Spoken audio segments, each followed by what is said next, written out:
Le Real, j'ai beau dire corruption, j'ai beau dire que c'est un club de merde, tout ça, en vrai, de vrai, je sais que le Real est un grand club. Et dans l'histoire du football, quand tu supportes le football, t'es quand même obligé d'avoir du respect pour tout ce qu'ils ont accompli.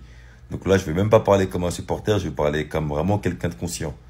Si jamais cette information est vraie, après tout ce que Vinicius il a apporté à Madrid, le fait que c'est l'âme de Madrid qui respire Madrid, si ces informations sont vraies, toute ma vie, je verrai le Real en bizarre, mais pour de vrai. J'espère que tous les supporters du Real, ils verront le Real en bizarre pour de vrai. Après, Romain Molina, il aime bien dire des trucs des fois pour du buzz et c'est de la merde. Mais le fait que Pérez, il remplacerait Vinicius par Kylian, soit il y a un plan avec Kylian qui va lui rapporter 2 milliards dans son compte en banque, tu sais pas. Sinon, pour moi, c'est inimaginable tellement Vini il est plus fort que Kylian et tellement Vini respire Madrid à l'heure actuelle. Quand tu dis Madrid, tu dis Vini. Alors écoutez bien, Alphonso Davies est proche de prolonger au Bayern Munich. Le défenseur bavarois a revu ses exigences salariales à la baisse. Alors, je ne sais pas si la source elle est fiable, mais en tout cas, imaginons c'est vrai. Je nage en plein bonheur. Parce que j'ai vu certaines personnes être déçues de cette nouvelle-là, se dire non, on va se coltiner Ferland Mendy, Fran Garcia. Mais les gars,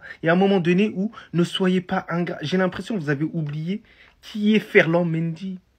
L'année dernière, vous étiez tous en train de dire c'est le meilleur défenseur latéral au monde. Là, cette année, il est limite pourri. Il est limite inférieur à Fran Garcia. Mais vous imaginez ce que vous êtes en train de dire? Tout ça parce que face à Liverpool, il n'a pas été satisfaisant. Et sur certains matchs de Liga, mettez Fran Garcia face à Mohamed Salah, vous allez voir.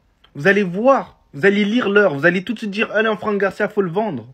Mais en tout cas, Alphonso Davies, c'est pas non plus ouf défensivement. C'est pas un truc de ouf. Et surtout que notre priorité, elle est quand même ailleurs. Aller chercher quand même un milieu de terrain assez créatif, qui arrive à faire le travail que Toni Kroos a su faire. Aller chercher quand même un numéro 9. Alors, je sais qu'il y en a certains qui vont parler de Kylian Mbappé, mais Kylian Mbappé, c'est pas un numéro 9. Par pitié, épargnez-lui ça. Bref, les gars, dites-moi vos avis en commentaire. Bien sûr, dans le respect.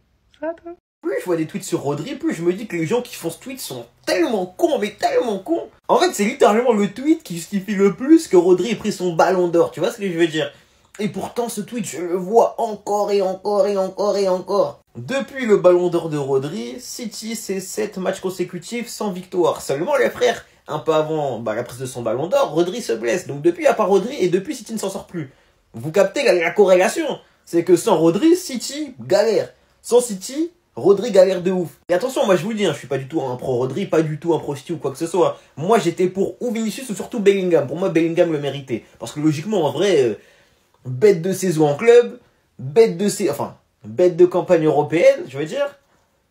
Enfin, avec l'Euro, je veux dire. Enfin, avec la sélection, vous avez capté quoi. En soi, pour moi, c'est lui qui le méritait, d'autant qu'il va en finale et qu'il est le plus décisif sur les phases de qualification. Enfin, sur les phases éliminatoires. Ouah, j'ai du mal aujourd'hui. Enfin bref, ça pour dire que je ne suis vraiment pas pro Rodri, quoi. Mais force est de constater que ce tweet prouve absolument pourquoi est-ce que Rodri a pris son ballon d'or et son importance au sein du milieu de terrain de Manchester City. Vous avez capté. La situation d'Hendrick est vraiment catastrophique du côté du Real. On apprend aujourd'hui que depuis le 5 octobre dernier, Hendrick n'a joué que 6 fois avec une moyenne de 3 minutes et demie par match, les gars. Donc il est arrivé pour réaliser son rêve au Real. C'est un rêve, mais pour l'instant, c'est un rêve sur le banc pour Hendrick. Il y a seulement un joueur du côté du Real Madrid qui a joué moins que lui. Il s'agit de Valero, un joueur que personne, bien sûr, compte sur lui du côté de Madrid. Donc il a joué moins de minutes qu'Hendrick. Valero a joué seulement 10 minutes depuis le début de saison contre 136 pour Hendrick. Et ça ne devrait pas changer pour Hendrick, les gars, l'année prochaine. Donc l'année prochaine sera celle de l'adaptation pour le joueur. Malgré cela, Hendrick n'a pas renoncé à saisir sa chance. Et pour l'instant, il refuse de partir en prêt pour la deuxième partie de saison. Concernant un joueur, lui, qui joue beaucoup depuis quelques semaines, il s'agit de Raúl Asensio. On apprend aujourd'hui, d'après Fabrizio Romano, que le Real Madrid passe à l'action et va proposer de prolonger le contrat du jeune Espagnol. Et on finit avec la Coupe du Monde des clubs que le Real Madrid disputera l'été 2025. Ça se déroulera du mois de juin jusqu'au mois de juillet. Bref, le tirage au sort, c'est prévu jeudi 19h pour savoir toutes les poules. Et bien sûr, le Real Madrid dans le pot 1 avec les plus grosses équipes. Donc le Real affrontera une équipe du pot 2, du pot 3, du pot 4. Donc il y aura sur une équipe européenne, parce que là, il n'y a que des équipes européennes. Ça se peut aussi que le Real affronte l'équipe de Al Hilal, par exemple, ou pourquoi pas l'équipe de l'Inter Miami. Donc voilà, tirage au sort jeudi 19h. Jamais j'aurais pensé voir ça un jour. Regardez bien. Je vais vous montre que la réalité est totalement différente de tout ce qu'on peut imaginer. Le Real Madrid a obtenu un penalty aujourd'hui et l'a marqué. On a obtenu un deuxième de la foulée qui a malheureusement été annulé par la suite. Mais avant qu'il soit annulé, voici que Mbappé donne le ballon du penalty à Rodrigo lui demandant s'il voulait le tirer, sachant que Bellingham a tiré le premier et que Mbappé l'a regardé faire. Donc c'était l'excellente occasion pour lui de mettre son doublé. Au lieu de ça, il sert le ballon à Rodrigo qui revient de blessure et qui, contrairement à tout le reste de l'attaque, vous le savez, en début de saison, a quand même pas mal été mis de côté, même si c'est involontaire. Il lui propose via ce ballon de retrouver ses repères. Sans compter le fait qu'on a assisté à ça,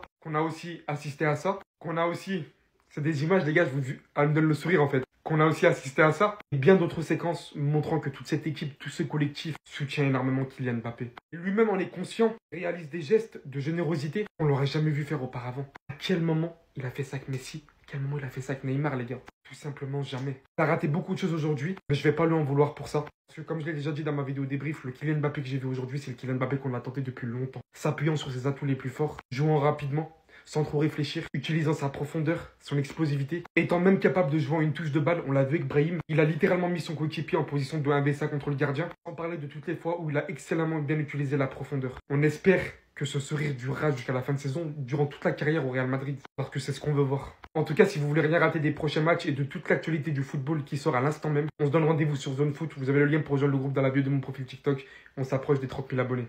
C'est une honte, c'est vraiment une honte. C'est une honte. Rodrigo, on te mérite pas. C'est honteux ce qui se passe. Donc ça, c'était au moment du penalty contre Retafe au dernier match de Liga. Et jusque-là, tout va bien. On a Mbappé par le biais de Vasquez qui vient proposer le penalty à Rodrigo. Est-ce qu'il l'aurait proposé sans le pressing de Vasquez? J'en sais rien. On va laisser le bon soupçon sur tout ce dont je vais parler. J'ai rien contre Mbappé. Enfin, contre lui directement. Donc il lui demande, est-ce que tu veux tirer? Et là, écoutez. Y Rodrigo quiere una segunda opinión. Esta vez no hacen falta palabras. La pelota va a cambiar de manos.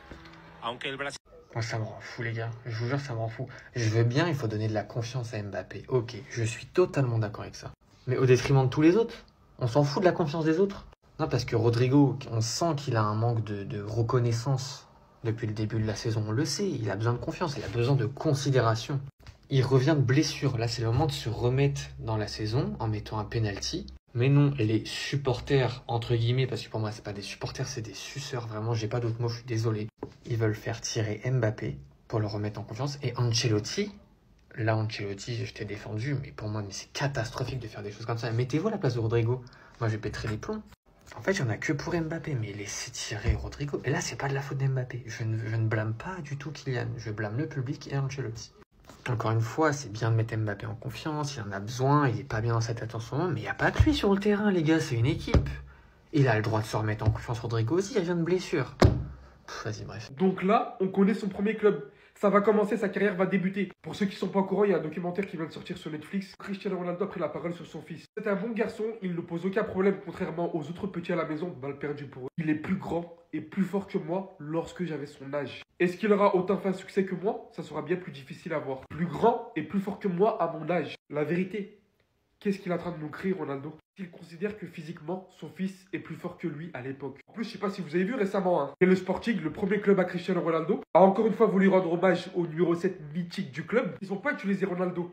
Ils ont utilisé Cristiano Junior de dos en mode comme s'il arrivait. Ensuite, on a eu cette photo de face. En théorie, même personnellement, je pense que ça pourrait être le premier club à Cristiano Junior. Sachant que c'est le club avec lequel Ronaldo a tissé le plus fort de liens. Et que Cristiano Junior sera considéré comme chez lui, je vous dis, ça ne m'étonnerait pas. Dites-moi ce que vous en pensez dans les commentaires pour un premier club. En tout cas, moi, je kifferais. Et personnellement, vu comment les jeunes sont de plus en plus précoces, je pense que d'ici l'année prochaine, honnêtement, sa carrière, elle va débuter. Avant de vous laisser, je vous rappelle que Black Friday prend fin chez Comme un Football dès ce soir.